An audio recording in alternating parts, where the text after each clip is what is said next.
IG pic, no filter. You could get the no filter. I'ma tell her how it is, no filter. Shorty, you the no filter. IG pic, no filter. Welcome back, everybody. Welcome back, Hip Politics Podcast listeners. I know I feel like I say this every week, but we got another one. We got one here. The guest I brought here today, just off mic as we were coming into the conversation, what was our origin story? Where did we meet? I'm like, I have no idea. But when you hear from her and you hear about her journey, hear about her what she's embarking on, and how she's affected media, how she's affected narratives, how she's affected storytelling, how she's empowered women, and I would say empowered our country, and probably start movements all over the world with the power of media and the power of focused media that deals in truth, deals in authentic voices, and elevating people who often feel voiceless, and giving them a real platform. And she has some cool announcements also to make, but bump all that. Like I said, I got another one. If you see the look on my face for those who are watching the pod right now, you'll understand I'm cheesing because I was super honored that she would do this with me. I was super honored that you'll bring your voice and some of your perspective into what our listeners who are at that intersection of hip and culture, but trying to know whether it's a little or a lot about politics and about that ecosystem. And while you're not, I would say, exclusively political, the dynamics of the platform you lead and then I would say a lot of your voice in other spaces has a lot of political implication. And we're probably people who get a lot of their news and information from you or from the work that you and your teams do.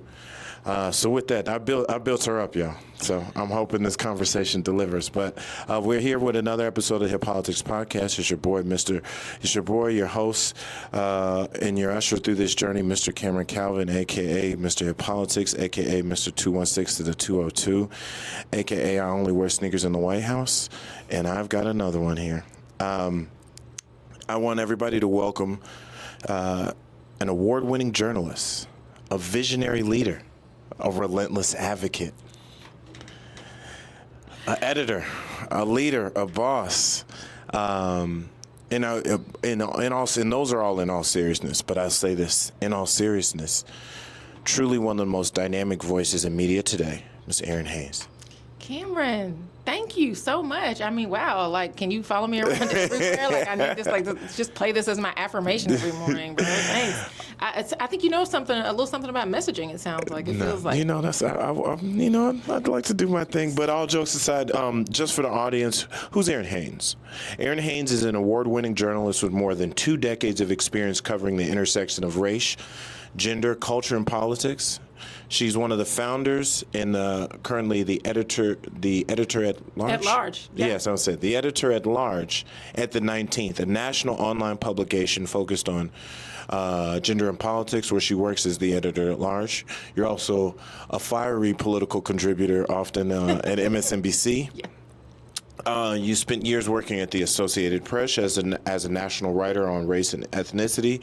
And for our listeners, Associated Press is AP. They're that little red box with the black lettering that AP, they're probably the standardized news source that all other journalism and news outlets and stuff are quoting or pulling them back. The biggest, the largest. The biggest, yeah, they're the biggest, the largest, in the words of Big X the Plug. AP, so she got a deep understanding of what it means to tell these kind of stories, to do this real type of authentic, truthful, unbiased journalism. And then you're also, we'll get into what you're running for, but you've done so much. Georgetown Institute of Politics, Princeton University, teaching classes. And then, of course, you're a longtime member of the National Association of Black Journalists, NABJ. I don't know if that's where we met, but we definitely connect there. I'm also a member on the PR side. But Errin, welcome to the Hip Politics Podcast. Welcome to the family. Thanks, family. I mean, listen, as far as I'm concerned, everything is political. So it only makes sense that we're here having a conversation about politics, media, and this moment that we're in, right? Yeah. Before we go into, because like I said, I want to really talk about a little bit of your journey. Hopefully, maybe people hear some of themselves in there. Yeah. And definitely talk about the 19th. That's really what I want to. I look at them even as there's pieces and things I want to build my own media company that I look at, but at its core, how the 19th has created so many moments and shifts so many narratives on certain topics that I can think back to through my lens of politics or also through my lens of advocacy work. But let's not bury the lead. You're kicking off your own little campaign tour, your own little set of politics. Wading into politics, as it were. Your own little set of politics. Talk to me. What is it that what is it that you have to announce to the people? Yeah, I mean, so listen, I recently decided and am officially a candidate for president of the National Association of Black Journalists, the beloved organization that you and I both belong to. Okay. NABJ is turning 50 this year, so we are at such a moment in our profession and also in our organization, and I just really feel like we need leadership that is meeting this moment for NABJ, meeting this moment for journalism, meeting this moment for Black America, right?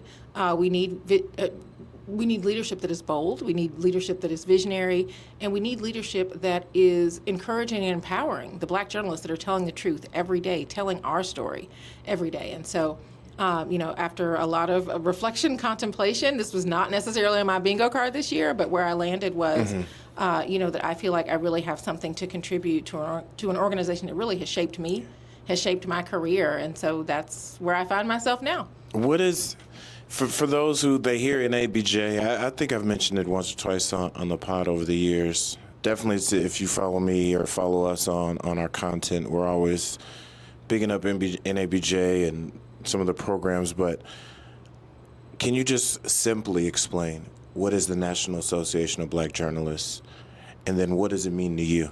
Yeah. So the National Association of Black Journalists. No, it's a little tongue-tied. I get it. Say that three times fast. The National Association of Black Journalists is the largest and oldest journalism advocacy organization for journalists of color. We were founded in 1975 by a bold group of journalists who understood that representation matters, that our voice matters in media, and that we are going to have to make the promise of a free and truly representative press real in this country, right? Freedom of the press is not just about, telling the story, but who gets to tell that story, right? And whose story gets to matter. And so our founders understood that 50 years ago, and it's just been a very proud tradition of trailblazers, of people who day in, day out are telling the stories of our community, stories, frankly, that would go missing, stories, frankly, that would be missed by a lot of other journalists who simply don't have the lens that we have, right? Whether that's in the halls of Congress or whether that is in, your local city council, like letting Black America know that we see them, we see what our community is doing and what our community cares about, right? That feels really, really urgent, especially as we find ourselves now in this kind of age of erasure and exclusion, that we continue to tell that story and that NABJ continue to be relevant in the lives of our members day in, day out. And so, as far as what it means to me, I mean, I'm somebody that came to NABJ as a student, more than 20. Were you part of one of... What were you doing as a student that would even... Oh, man. Okay, so here I was... Get you there, and tell me how you even knew about it, because I've mentioned it to students over the years. Absolutely. And it's always the blank face. Well, I mean, honestly, I'm find myself, I'm rising junior in college, and I'm not really sure kind of what I want to do with my life. But, of course, my mom was like, you better figure it out because you ain't coming home after college. And I'm like, I got it. Journalism is what I found myself gravitating to, but had no idea really how to get started in that. And literally saw an ad in the alternative weekly newspaper here in Atlanta for a meeting of the Atlanta Association of Black Journalists, the second oldest NABJ chapter in the country. And so I show up at this meeting. I tell them I'm a student. I'm thinking that I want to be a journalist, and everything happened from that moment. I mean, the way that these members, these professional Black journalists embraced me, encouraged me, supported me. And that's what pushed you that really was all the the way seed to that here? started everything. I mean, Wow. honestly, my first job in journalism. I was with the Black Press at the Atlanta Daily World, which is right down the street from here on Auburn Avenue. I went over there and just got, yes, I was a college student, but really got the training of my life at the Daily World, at this Black newspaper, where every week, twice a week, we're publishing stories about Black folks. And, what that experience taught me, I stayed there for a year. Like, it told me that Black people's stories mattered, right? Like, I'm covering, the Black mayor, largely Black city council, Black district attorney, Black police chief, all these Black businesses that are in Atlanta. You know what Atlanta is and what it represents to Black America. So I'm covering all of that, and it's often going on the front page, right? So I'm learning, even as a young journalist, that our stories matter, right? Mm-hmm. That I don't need to argue with some editor about why we should be telling our story, and not just the traumatic stuff, not just the bad stuff, not just showing up when crime is happening, right? But like the whole story of who Black folks are and what we are contributing to this country. That was really where I first learned to do that, and I've carried that with me throughout my career. Even as I left the Black Press, went into traditional mainstream media, and even as I have embarked upon this journey, helping to start the 19th. Like, our stories matter, and I know that, and not just as like a side dish. Like, we are the main course, right? Our stories are the center of the story, because race, we know, is the unfinished business of our democracy. So if we're not telling that story, what are we talking about?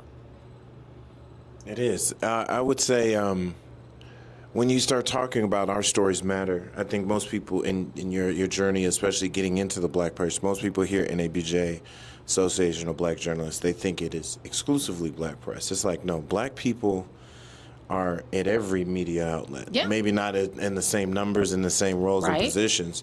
Not nearly to the extent that we should be. Exactly, we should be. But there's power in at least having people and someone in the mix everywhere. And this is our chance. To me, it feels way more family reunion-ish. And the reason why it's like a non-negotiable for me missing, like it's got to take a lot for me to completely miss an NABJ conference, at least for me moving forward. Because I'm like, these are places where you're, because I'm on the PR side. So I'm like, if I want to have relationships and hopefully somebody picks up my text, somebody sees my pitch and gives it another look. It gives it another look. That doesn't guarantee it. Sometimes I need to get in the ear of somebody. Sometimes they need to get in the ear of me.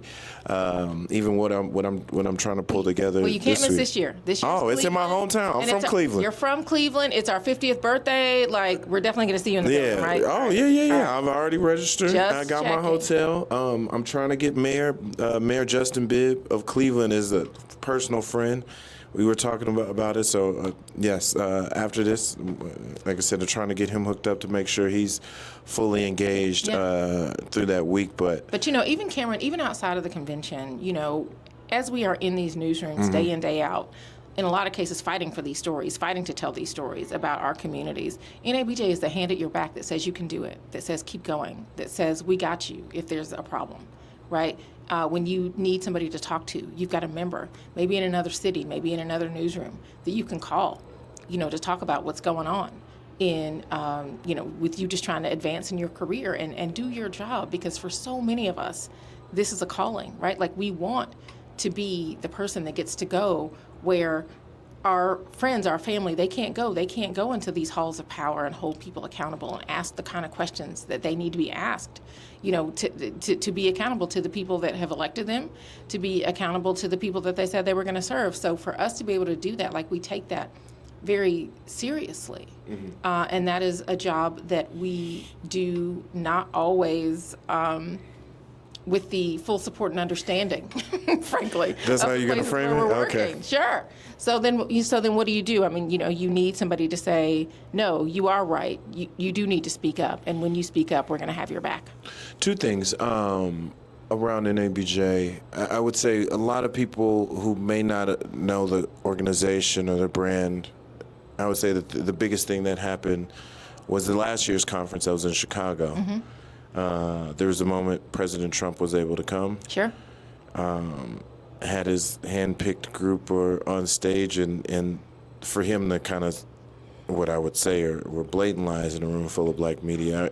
I got to be there. I was in the room. How the information on that came back out, and I would say was misframed or misguided. And some of it was accurate. Yes, he was attacking one of these women, and some of the stuff I said was blatantly rude.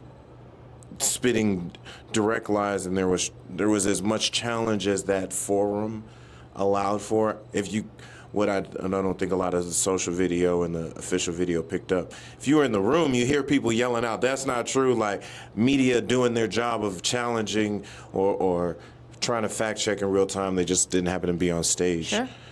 And how that was juxtaposed versus Vice President Harris not being a part of it, or Yes, not being able to attend in real time. not being able to attend in real time, the real why versus the how those stories. I think, again, I'm a lower level member. I talked to some people in the org, but I'm talking to press. But seeing and stepping away and seeing how that entire thing was handled, I feel like that was both a moment of opportunity, but it felt like a misstep as an organization as a whole. Just, we do journalism and we can tell the truth. How did we not make that story and understand what that was? Because I was proud of the journalists on that stage against Trump for what they were able to do. Same. And I understand the constraints. And I think, but the average person saw a clip. They either saw a clip from that, or they may saw the headline and a headline here and there that I definitely don't think tells the whole story. We are going to have more, not necessarily playing out that way, but we're going to have more moments like that. As NABJ is the largest convener of black journalists, we're going to naturally have future presidents, maybe future leaders. One of the things when I look through like what you're planning to do and what you want to bring is like drive innovation. Mm-hmm. And so I'll bring it into this is like, I think there is both innovation, not just in the technology, but innovation of like how we're running and shaping this. Because like, to me, our stories about that and the truth and the framing and understanding should have been impeccable, because it's literally nothing but journalists and communicators and traditional media to digital media. Like, there's enough smart power. Like, we do this. Yeah. The people should know what's happening and how it happened, as opposed to like it being misframed and so forth. And I want to I'm curious about how you plan to innovate the organization, both in the way of thinking and I could say way of operation, as much as what are some technology things or things you want to bring us in, because we are in a digital first media world. Yeah.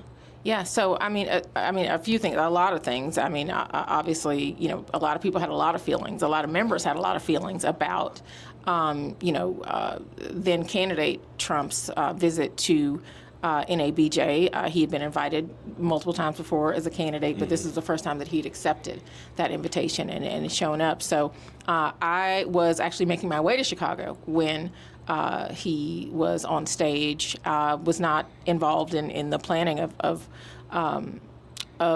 that forum in any way. Was covering the campaign, obviously, as you know. And what I would say is, I mean, while you don't have really, I mean, who has successfully, flawlessly, executed an interview with this man? I don't know that I would say anybody has done it perfectly, but certainly there are ways that it could have been done better. And I think that was really kind of what I came away with in how that situation was handled, right? I mean, NABJ, as a rule, just historically for people's knowledge, like, we invite presidential candidates to our convention every year that the convention coincides with an election year, right? Mm-hmm. So we invite the candidates. We invited President Trump. Vice President Harris was also invited. Obviously, Vice President Harris becoming the candidate just before, we have this convening. And so she's got this kind of surprise campaign that she was, trying to navigate, was not able to make it in person. And so, the decision was made that she would not have a chance to address the membership during the week of our convention virtually, right? And that President Trump would be able to appear there, him on stage in the format that they decided to have it in. Now, like I said, while I don't regret the decision to invite him, I do think that how that played out could have happened differently, because just as President Trump clearly recognized that this is an opportunity for himself, right? NABJ had to recognize the opportunity that we had, because, I mean, this is somebody who, at the end of the day, did make news during that interview, whether it was, questioning whether the vice president was actually black, fact check, yes. Yeah. Or whether that was, talking about black jobs, What does that mean, right? To give our members, some of whom, may never have the opportunity to interview a president, for example, a chance to ask him questions on behalf of the people whose votes he is seeking, right? Knowing that that forum was not just about the people in that room, right? It Like wasn't. he's speaking to his base very clearly, right? But also this is a chance for Black America to hear from, from a major, a candidate for president from a major political party. So, how do we maximize that? And that needs to be the thinking going into future invitations to candidates to appear. How are we maximizing this opportunity, not just for our journalists, but to the audiences that our journalists are informing? Yeah, it's always, when I think about what NABJ is as a member, it's still a member-serving organization. Member-serving and member-driven. But it's a unique type of industry and members where every member comes to the table with some level of audience and microphone. Yes. Across the place, like whether you're on the biggest network and you're a primetime anchor, or you're just getting started as a part-time reporter in a local newspaper, but inherently by serving members both needs, but serving their careers, you're actually serving the public. Yes. Because they all represent whatever size microphone they have, many microphones for the country. I want to get your thoughts. Maybe this is just kind of and I'll segue just also into your other career. Am I allowed to say I endorse you? But I endorse you. Yes. Please say Let that. me look into the camera. Exactly. We'll do that. We'll do that next. I'll do that there. No. I would endorse it, but I would say outside of, not necessarily like for whatever that's worth, but I don't know, the endorsing and understanding. I'm curious to where you see the future of journalism and media, not just both Black journalists across the space wherever they sit. I just did a demonstration on our brand side, on our brand and strategy side, with AI personas, essentially AI ads, where I just mocked up a bunch of different Black personas we were trying to reach and showed it in the room as like, oh, here's a new ad for us if you guys want to do digital work for one of our products. And then I sat and I did my little speech, and then I realized half the room was confused because I kept saying personas and people, and these are all fake people. Yes, not real. The voices you heard, the background you saw, a person is doing a presentation in the video. He was talking about real data. These are all fake people. And this is where we are now. And this is what our company's doing. And I know even the bigger ones and people are taking it to whole nother levels. So it's not just the deep research. It's not just the copy editing. It's not just the pulling from sources to reformat sources. Yeah. It's not all the different elements there. In addition to that, now we're at a point where we're creating virtual characters and people who can carry news and message. How are you preparing, or how you think? I'm just some of your thoughts around this AI. I would say generative AI, deep research revolution that's happening. It's not going to not happen. Yeah, anymore. no, it's here. It's here, Cameron, and that's the thing, right? I mean, well, first, let me just say first and foremost, AI is not replacing what Black journalists contribute to I agree. the record, right? So let me just make that clear. But is AI a tool that can help journalism, that can help Black journalists do their job better? I think absolutely, and I think that we need to figure that out right now because, as I said, AI is here, whether we want it to be here or not, right? We're already using AI. In so many ways, for folks who may be apprehensive about that or who may be feeling like it's a threat, like you are using it. Every time that you are texting somebody, if you are being autocorrected, guess who's doing, guess how that is happening, right? Every time you are Googling something, guess what that means. So like it's already something that is part of your life. If you are GPSing your way anywhere, like who do you think is figuring that out? So, but I do think that I understand, the recognition that there are challenges, that there, much as, bias is built into everything that exists in this country. There's bias that is built into AI. We need to be aware of that. We need to be thinking about that. We need to be thinking about how we respond to that, right? But like the idea that AI exists or should exist without the human creative involvement, like absolutely not.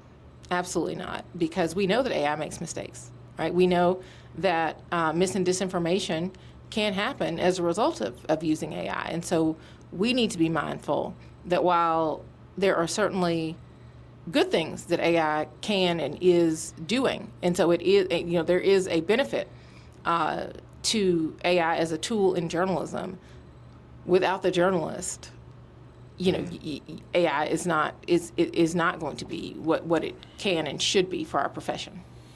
Errin, as we kind of talk about innovation, we talk about where the future is in preparing Black journalism. I want to take a step back because you're at the 19th. I think most people, they may have seen you on TV, but people see your work or the product of your team's work and your leadership in so many days in there. And it was like, tell me more about the 19th. Like, as Love the to. editor, you're like one of the founders. Yes. Like, and it went 0 to 100 real quick. It did go 0 to 100 real quick. It's been 5 years already, if you can believe that. It feels like it's been 20. It feels like it's we've been always been here. It feels like it's always been there. And I had to, when it says like, founded in 2020, I was like, that's it? It's crazy, right? No, it's crazy. So let me just we'll get in the Wayback Machine real quick. So 2019, I am at the Associated Press. I'm doing what I thought was then my dream job. I'm covering race and ethnicity, for a national audience. Didn't think it got any better than that. That was literally the job that I wanted, like since I was an intern, right? And then I get approached by my now CEO, Emily Ramshaw, and she tells me about this vision that she has for this newsroom that can cover political journalism differently. And I'm like, oh my God, yes, because I'm on the campaign trail covering 6 women running for president, all these diverse candidates, and yet like the way that we as a political journalism class were talking about race and gender, it just felt the same as it has felt cycle after cycle after cycle, and I was so frustrated, right? And it wasn't enough for me to just be trying to tell a different story. I felt like our industry, our political journalism needed to be doing this work differently. And so she came along at exactly the right time, to be honest, even though, when she tells me this idea, I'm like, how has nobody ever done this before? Why has this not happened before? So it was an idea that was overdue, but it was also an idea whose time had come, right? So we are named for the 19th Amendment, as you may have guessed, right? But and for those, I'll put in a poll. Do you know what the 19th? Do you know what the 19th Amendment I hope you know what the 19th Amendment is. If you do not know what the 19th gave women the right to vote. Exactly. Some, but not all women, the right to vote. And so if you've seen our logo, we have an asterisk in our logo. The asterisk is frankly for the Black women who got thrown under the bus in 1920 when the 19th Amendment passes. But I mean, Latinas, Asian women were also kept from the right to vote because of language barriers. Indigenous women were not even recognized as citizens in 1920, so they didn't have the right to vote, obviously, right? And so really that asterisk is an acknowledgement of those women, but also it is our North Star and just a reminder of who remains unseen and unheard in our democracy now, whether that's LGBTQ plus people, whether that is people in the disability community, anybody who's been historically marginalized in our society, right, who is still not part of what, who needs to be here to make this a truly representative democracy, which we know that project only began in 1965 with the passage of the Voting Rights Act, right? And is still heavily under. Must be vigilantly defended at every turn. Question: as you go into, when I think about the 19th and you having a POV, yeah, in terms of how that newsroom is built, how those stories are constructed, how you decide to and where you decide to tell stories, and I think that intersects in my POV and even what we're here on this podcast, but just in general of now people are, the systems, the algorithms, the platforms are all catering to needs and niches and or topics and areas. And our technology essentially reinforces that because it wants you to stay involved and stay on these platforms. So what media is sometimes how media portrays itself. I'm not talking about words 25 to words 600 in a story or 500. I'm talking about headlines and pictures and the thumbnails and how you're having to either get eyeballs. Talk to me about how you view that, because as editor, you're overseeing you're overseeing a lot of different pieces. What stories are seeing the light of day? What pitches you're taking? What people you're sending out on missions to cover things? Like, what is it that you see in this? How people actually get information, trusted platforms or not? How are you navigating that as a leader and as an editor? Yeah. And as a journalist. I mean, it's a lot. And like I said, we wanted to disrupt because we knew that we needed to do this differently, right? We know, first of all, that news fatigue is real, especially on the other side of this election. News fatigue is real. It's too much coming out look, at us. I'm guilty of it too, right? I mean, I'm binging just like the rest of y'all and not necessarily watching, cable news 24/7 like I used to be, right? But at the same time, that's not because I don't care about what's going on in this country. I know that my friends and family still care very much about what's going on in this country, but like, where are they going to go to get that information? Because they don't necessarily want to go to the sources that they've been going to before, and they want people who they trust giving them that information, right? An article that your friend or your family member shares with you, like, you're much more likely to look at that, to click on that. Whatever's going on, however I can get in your group chat, basically, like, I'm trying to do that.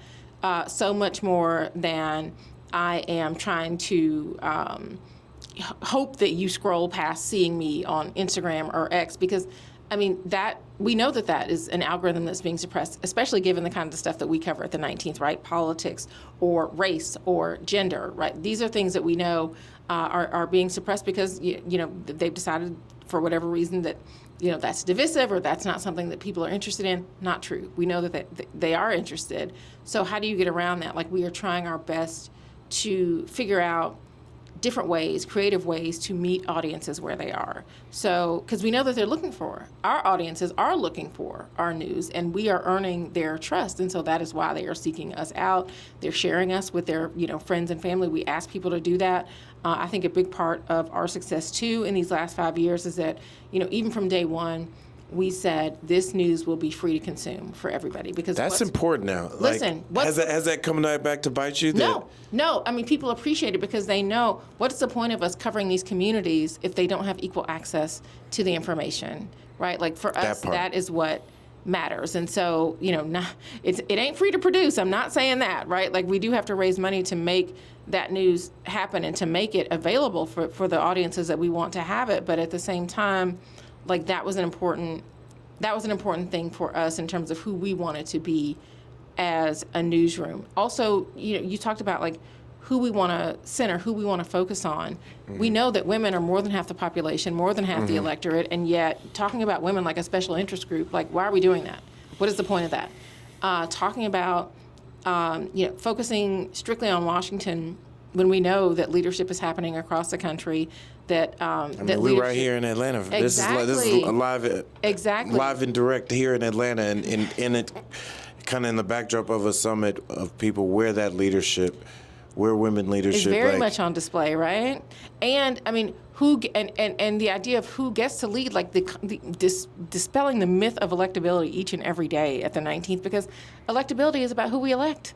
It's not, it's not about what package somebody comes in or what resume somebody has. Look at our president right now. He literally is making the case for electability. Electability. Anything's possible, people. Whoever the voters say is electable, right? So, that making those editorial choices, you do have to be intentional about it, because otherwise, people's default setting is to not see so much of the country who we know is part of this democracy. And I can't tell you how many people over these last 5 years I've felt affirmed by them just coming up, once we were back outside again, or even sending me a note saying, thank you. People like me, I don't normally see people like me in stories about the economy or about the Supreme Court or about education.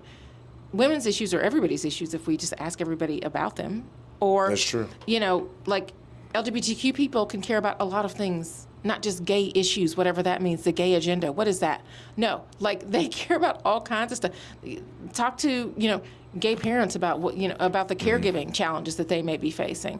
Talk to, black voters about things that are not just criminal justice or the pay gap. You know what I mean? Voters, like Americans contain multitudes. And if we are asking everybody about everything, like that is how we can start to change And you put people's... more of those stories in front of them. Because people always say people won't click on these stories. Well, you got to give us more stories and make sure they're well written. You can still do you can play the thumbnail headline game if the actual underlying news and reporting is still real. It's going to back it up, right? But we also are. I mean, but if this is the kind of reporting that you're doing, you are going to get different kinds of headlines. You are going to be able to tell a different kind of story and grab people right away and say, hey, this may be something that actually can resonate with somebody like you or somebody in your community, right? Everybody doesn't live in Washington or New York, right?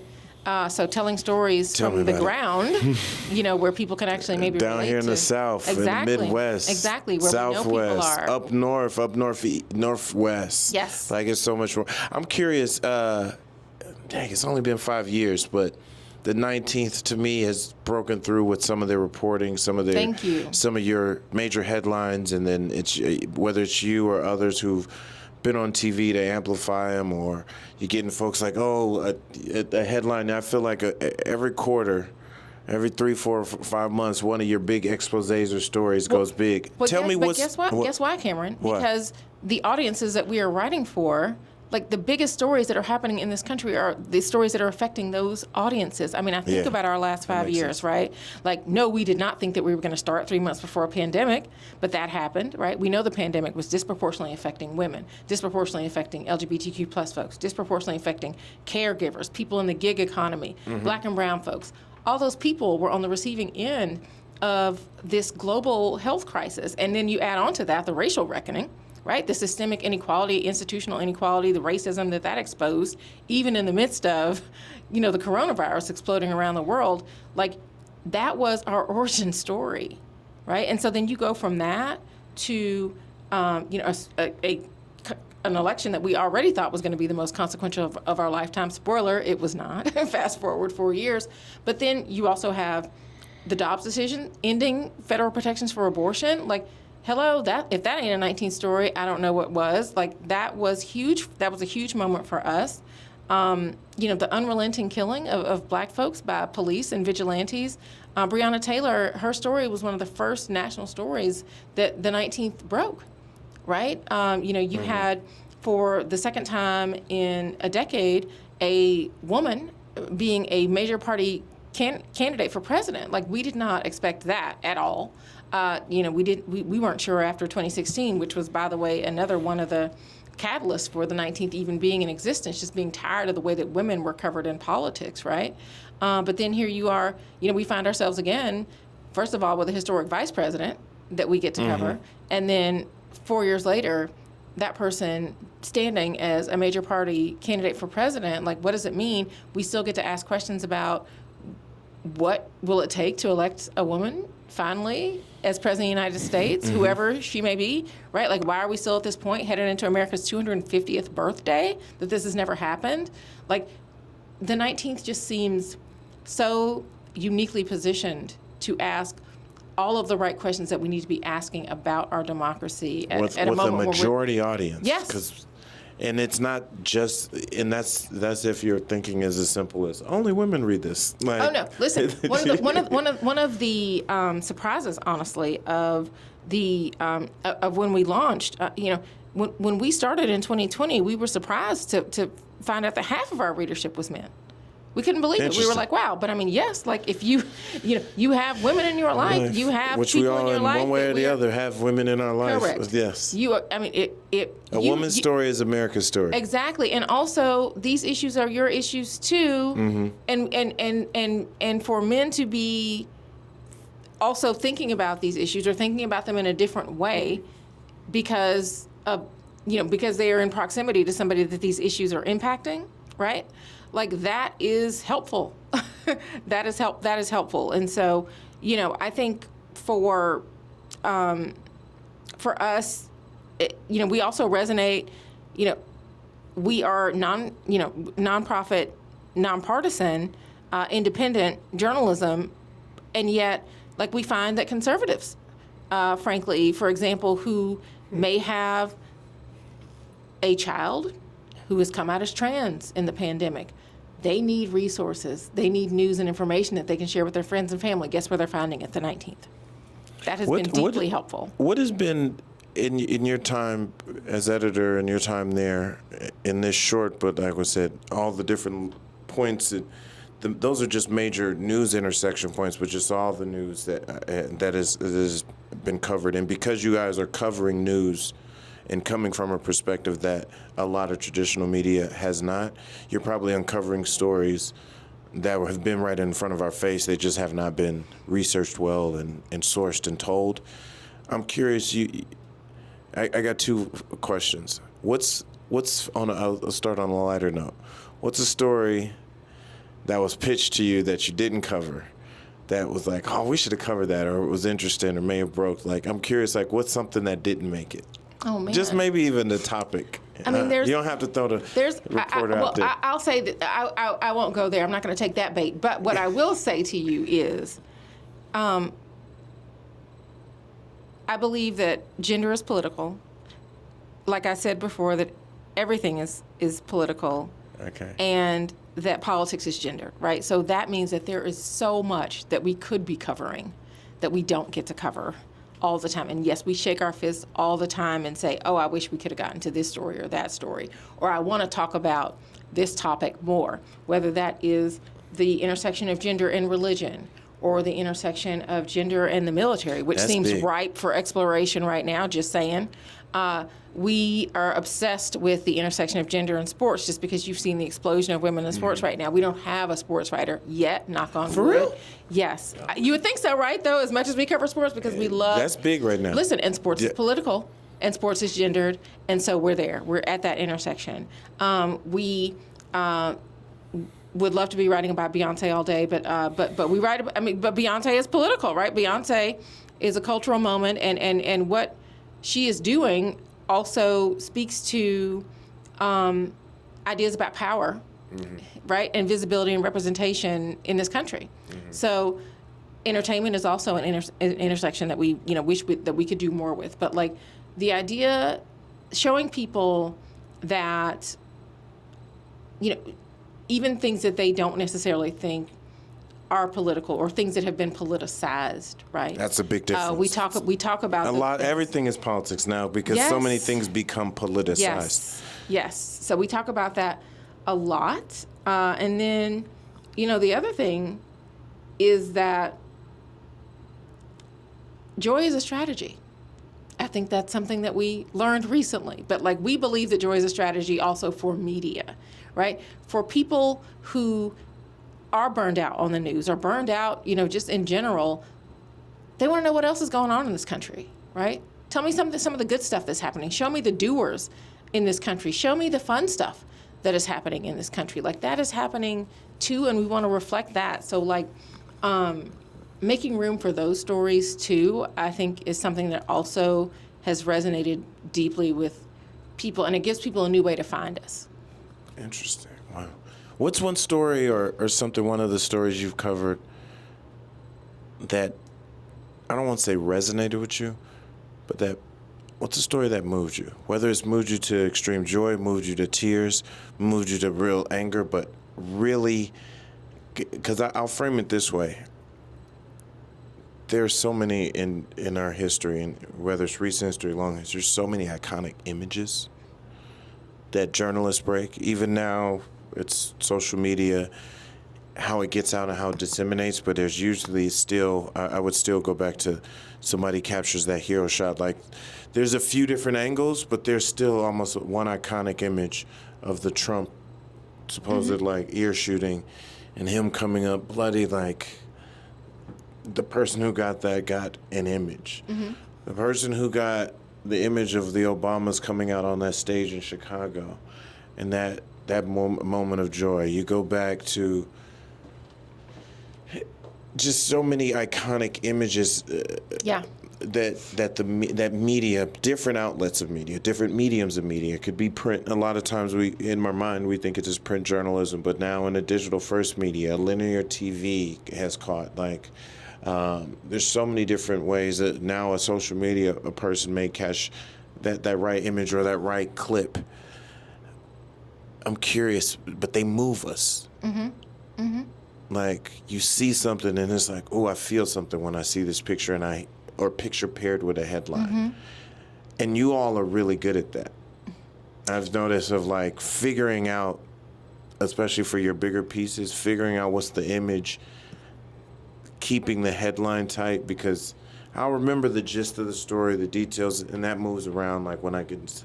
But it's something about that first visceral reaction when a story comes up, whether I'm reading it on it's all digital, so I'm reading on my phone, computer, streaming it, however I'm pulling it. Yeah. But you get to see that first. You're going through that process before it comes to the public. So you probably have those emotions first. Yeah, and also, what's moved you? What's one of those? Yeah. So I would say a couple come to mind. So we're at this 5-year anniversary of the pandemic and the racial reckoning, and this spring I had a chance to have a conversation with Tamika Palmer, Breonna Taylor's mother, and to talk to her about kind of what these 5 years have meant to her and where she was at the anniversary of her daughter's death, which, at the time that it happened, we were in the middle of a pandemic. It didn't make national news for 2 months, right? It wasn't until Ahmaud Arbery and George Floyd's murders that, Ben Crump, frankly, brought it to my attention. Did you know about the situation in Louisville with this young black woman who was killed in her apartment? And I didn't know. And so many people didn't know. And I said, no, well, we have to tell that story because we don't give the same amount of attention, passion, protest to, when this does happen to black women, and it does also happen to black women too, right? And so that was just a very important story for the 19th to tell. It was part of, like I said, our origin story in 2020. But to be able to come back to her, to make sure that people didn't forget about her, to make sure people didn't forget about Breonna, that was really, really important to me, and I was really grateful to be able to do that, even though, I hate the reason that, that I had to speak with her. And then I would say, on the other side of that, frankly, being able to cover Vice President Harris, I am the black journalist, the journalist period, who interviewed her more than anybody else while she was coming to office, in office. And I do think that she's real, right? I mean, she is real, and I've gotten, I got to kind of know her as, an elected official, and to see her leadership up close, right? Whether that was me getting the first interview with her after she becomes a nominee. We did an interview as part of our summit. Congratulations on that. I'm glad.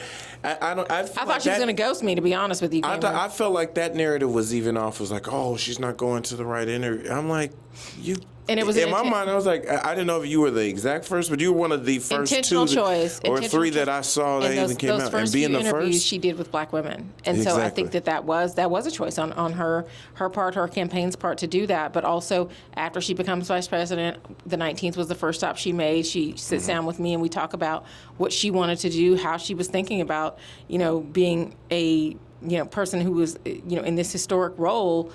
Even though, it's a role that people historically did not pay attention to, but we know that Black America was intensely obsessed with any and everything that she was doing. They wanted to see her so much. And so, we understood that, I got to go with her, when she went to Africa. So going to the continent with the vice president and seeing a different narrative around Africa that she was intentional about shaping, that felt very meaningful. And then obviously covering just this quixotic 107-day campaign, where she tried to pull off, something that felt impossible, and coming as close as she did, and kind of what that meant and what that says about who and where we are as a country, like that has felt deeply meaningful.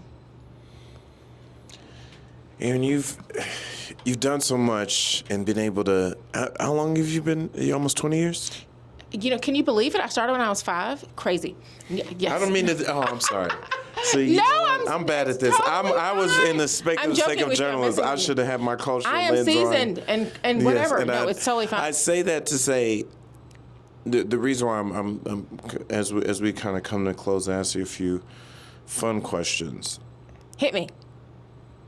But I wanted to Because I am going to age myself probably. No, I'll frame it this way: as like seeing a few different ways in news organizations. I mean, we were still firmly in the age of print. I mean, we're similar age, so we're firmly in the age of print and the impact of print and what print is. Because when you say journalism and news, people almost the same way. If I say I'm a digital strategist, oh, you just do social media. You're a journalist. Oh, you got a hat on and a Lois Lane, or you know what I mean, No. Jimmy Olsen. You're editor. My 29-year-old niece finds out about the stories that I write on TikTok because I'm on TikTok because I need to be on TikTok. Yeah. And you're bringing it. My point full circle there is that from print to the rise of cable news to online 1.0, which I would say is the website revolution, to social media, to now the mass integration of these places.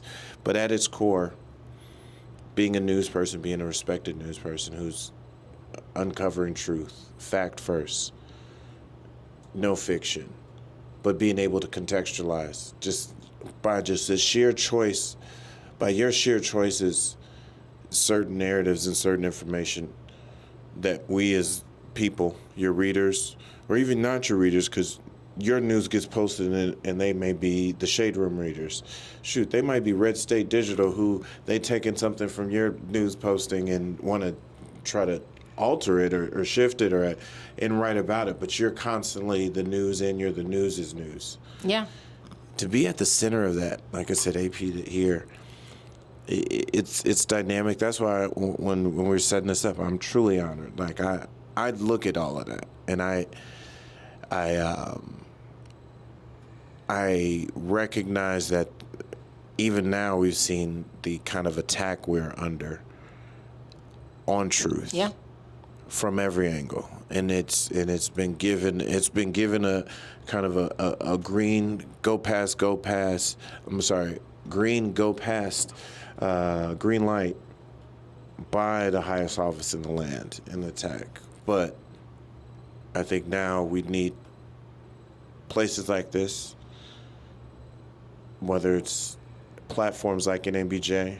That's why I said if my endorsement comes from that, from my understanding that if this organization doesn't get it together like now, not even in 5 years, like in a now years, in like 5 weeks, 5 months, that goes into the next year, in helping folks across our ecosystem, because from the biggest, most well-capitalized news organizations and entertainment and media conglomerates and all that to the least capitalized, all of us are under attack and may not have quote-unquote jobs, because at least we want our news people to do well, not only just get by. We want them to do well, but if they're not in place, the void that will be filled with non-people, and even that much more easy to manipulate, I think it scares me. But like I said, I try to be an opportunist, not a pessimist. Yeah. I'm a realist. But I take your point. It's a dangerous place for our profession and for our democracy, right? To not have a healthy press. And you do not have a healthy press if you do not have a truly representative press. Just like you don't have a healthy democracy without a truly healthy democracy. Mm-hmm. They're hand in hand, right? I get it. And so the craft is the craft, Cameron. Like at the end of the day, the fundamentals that I learned in that newsroom at the Atlanta Daily World on Auburn Avenue 20 years ago, like I am still using those. I may be using them in different ways. I may be taking them to different platforms. Mm-hmm. But like what I grew up learning at my various career stops along the way, but also from my colleagues and mentors in the National Association of Black Journalists. Like that's how I get to where I am now. And so I know, as we are approaching our 50th anniversary, like I need NABJ and I want to be there for NABJ and to be there for our members in the same way that this organization has always been there for me and should always be there for Black journalists. Well, I hope to see you do. Wish you the best of luck on that. Like I said, you got my vote, and I know you're gonna have to work every angle to make sure that other journalists understand who you are, because I think it is both the journalists, but you're also talking to the American people. Before we get out of here, we're in ATL. We are definitely in ATL. What I would argue is the land of lemon pepper, my friend. Is that the land of lemon pepper? I haven't heard that. Lemon pepper Lou. I heard it's the land of lemon pepper Lou, but the land of lemon pepper. But Atlanta holds such a important place in Black culture, in entertainment culture, and especially in hip hop culture. Here at Hip Politics, mobilizing the political power of hip hop, educating the hip hop generation on the intersection of politics and culture. And we understand that assignment here in Atlanta. And do you understand it? I mean, this is... Last 3 mayors of Atlanta have been from the hip-hop generation. The hip-hop generation. Just saying. And that often argued as like the home of hip-hop or the current capital. I'll argue that, yes. The current capital. And did you grow up in Atlanta? Grew up in Atlanta, born and raised. Born and raised. Yes, absolutely, all of that. So I'm going to hit you with... both should be easy or hard hip-hop question. We used to do top 5s. I feel like everybody did top 5s. Then I was like, and people struggled to get into a 5. Then we did, in season 2, we did Super 7s. I was like, I'll give people 2 others. Wow.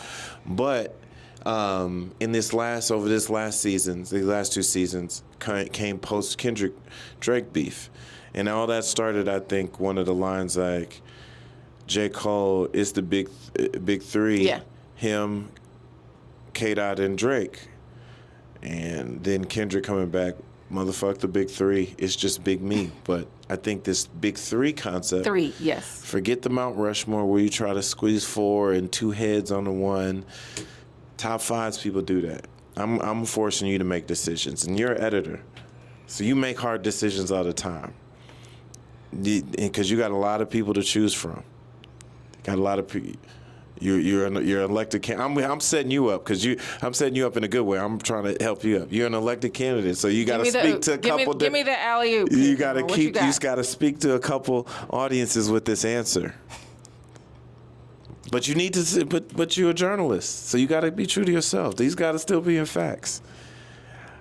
I need Errin's big 3. Okay. Of Atlanta hip hop. Oh, come on. I mean, first of all, wait. Did you make sure that? So let me clarify that. When I say I don't want to do ever, I'm gonna do. I'll give you ever. I need your big 3 of Atlanta hip hop ever, and then I'll give you your current. Who do you see as the big 3 of Atlanta, whether they were born, raised, or they are centralized in Atlanta? Of big 3 now. Give me your big 3 ever. All right. So yeah. And I mean, I'm so glad we've narrowed it down to 3. Also, I mean, yeah, the East Atlanta in me was definitely gonna go with Atlanta, regardless of what the category was. Like, yes, like my top in hip hop are always going to be all Atlanta, all day, like whatever. So, feel it forever. I love Atlanta. Exactly. Obviously, you got to go with Outkast. Okay. Soon to be Hall of Famers, where they belong.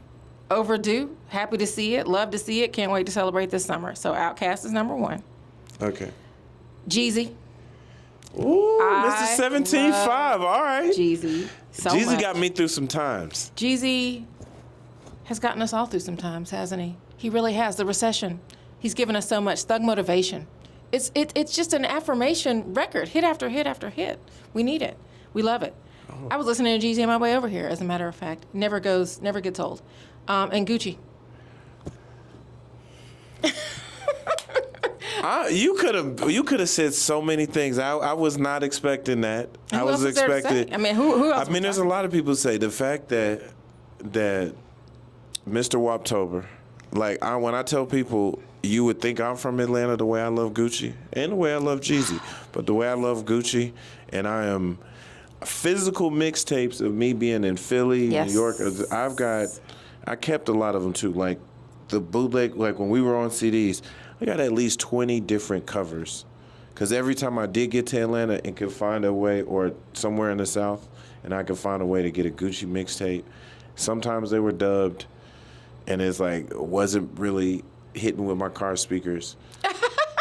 But that was, because he came out in the kind of digital age, or as we were getting into that. Yeah. But he still was so heavy mixtape, and I've met the man once, and didn't want to fan out too. I mean, I fanned out and like, I'm a huge Gucci fan, but didn't want to go crazy. But the fact that you got a Jeezy, also a Jeezy, like I said, one of his albums really got me through when I was in grad school. Like, it was a Jeezy Usher, because Confessions had just dropped. It was Jeezy Usher, like 1-2 punch of going through heartbreak and needing confidence. Look at that. So to hear that from you, if you weren't endorsing me before, you're endorsing me today. Yeah. I would have thought you would have went somebody new, or someone else. It's difficult. Who among us doesn't love T.I.? Who among us does not consider Future as a problematic fave? I'm there. I'm with you. Like, I get it. I love them. But you said top three. Big three. That's big three. That's what I had to go with. That's what I had to go with. Outkast, right. Jeezy, and Gucci. Switching over, let me reframe this. At the 19th, women and gender, and being able to see that, and the women revolution in hip hop. Yes. Not that they haven't always been here from the beginning, and not that there haven't been prominent voices, financially successful ones, but I think it's undeniable. The level, the amount, I think with technology, with the opportunity, with more dollars and investments, I think with women, not just speaking to women, because Glorilla stays on my workout mix. Glorilla. Who's your big three of current Coming out women? Of the South, I mean, Lotto. Okay. Number one, for sure. Sugar Honey Iced Tea, love you. Glorilla, I like that for album. sure. That was a good one. Glorilla for sure. Big Glow. I mean, Sexy Red is a vibe. I mean, it's entertaining. It's entertaining. I'll say that. But no, also, you get three. Who's your big three? You can shout some other people out that you acknowledge. I'm gonna have to Who's say your big three of current women? Lotto, Glorilla. I don't look. Sexy is there, but I wouldn't put Sexy there. I'm gonna go with Meg. Okay. I'm gonna go with Meg, like that. Just because, I mean, she is dominating right now. Did you see her swimsuit line that just dropped? I mean, like, this is more than the music. Like, for so many of them, like, what they are doing, they're making power moves. Like, so many of them make Glorilla on SNL. That was huge. Lotto doing this reality show where she's judging hip-hop artists, emerging hip-hop artists. Like, they are all bossing up. And so we love to see a boss at the 19th. We love to see women leading. And, I mean, they are just, they are driving the culture. Meg, Glorilla, and Lotto. I can't argue with that. All of them have songs on my workout mix. Right. My workout mix and my rider mix are my two. The hype mix for me, yes. Yes. When I'm trying to hype myself up, any one of them. And then my ride out mix of like. And the outside mix, because the weather. I saw somewhere something about like there not being a summer banger. Disagree. We don't know what it is yet necessarily, maybe, but like, come on. We'll be outside. Our people are gonna give us. We'll know by July. Agree. Well, Errin, it's been a pleasure to learn a little bit more about you, about your leadership, your kind of some of the important work you've done here. I really hope my listeners, viewers, people who catch a clip, catch the whole thing, learn so much. I wish you luck on the campaign trail. Thank you. Wish you luck in your leadership. Continue to give honest and faithful and truthful leadership at an important outlet like the 19th. Your stories matter. In the age of cutbacks in news, like, you guys need to continue to lean in and tell those stories. So please offer that encouragement there. And thank you for being a guest here. Let the people know where they can find you or find your stories. Oh, yeah, absolutely. So, I mean, first of all, if you want to know more about my campaign for NABJ president, you can go to NABJ.com is my website. I'm also on eMarvelous. I'm at eMarvelous on Instagram, so you can follow me there. I'm talking about all the things, from Atlanta to journalism to, whatever, art. All the things that I love are happening on Instagram. At Errin Haines on Twitter and Blue Sky. And I am excited to see you in Cleveland, Cameron. And I hope we'll that you're be there. bringing hip politics to Cleveland. We need a live pod. We're working on that right now. All right. Well, then working let's on do right it. now. It's been fun hanging out. Thank you. It's been fun. It's been fun learning and learning more. Enjoying this conversation. Enjoy this conversation. And so, folks, it's been another episode of the Hip Politics Podcast, where we're over here mobilizing the political power of hip-hop, talking to people who are firmly part of the hip-hop generation across not just in politics and in hip-hop, but people in entertainment, in media, in civic engagement. And we had another special conversation today, and I thank my friend for coming out. But like that, all good things come to an end. Good conversations come to an end. You probably made it to work, probably finished cooking, finished vacuuming up. So it's time to wrap this episode up. So with that, make sure you catch us next time on the Hip Politics Podcast. It's your host, Mr. Cameron Calvin, and like that, we're out. Peace. Hip politics, baby.